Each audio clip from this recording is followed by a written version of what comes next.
അതില്ലേ നമുക്ക് പൂരി മസാല എങ്ങനെ ഉണ്ടാക്കണേന്ന് നോക്കിയാലോ? ഞാൻ ആദ്യം ക്യാരറ്റും ഉരുളക്കിഴങ്ങും തൊലി കളഞ്ഞ് വേവിച്ച് ഉടച്ച് മാറ്റി വെച്ചിട്ടുണ്ട്.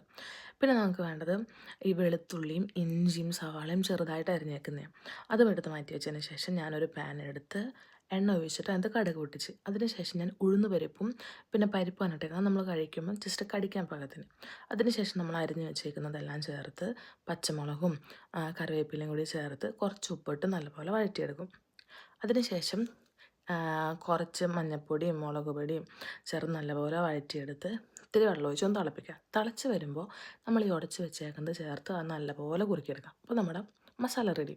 ഇനി പൂരി ഉണ്ടാക്കിയത് എനിക്ക് തോന്നുന്നു ആശീർവാദിൻ്റെ ആട്ടപ്പൊടി വെച്ചിട്ടാണ്. പിന്നെ ഈ പ്ലാസ്റ്റിക് കവറിൽ പരത്തിയത് അത് പൊടിയൊന്നും ഇടണ്ട. അപ്പോൾ നമുക്ക് പെട്ടെന്ന് അതെടുത്ത് നമുക്ക് മറിച്ചിട്ട് പൂരിയാക്കാൻ പറ്റും. എല്ലാവരും ഒന്ന് ട്രൈ ചെയ്ത് നോക്കണേ, നല്ല ടേസ്റ്റ് ഉണ്ട്.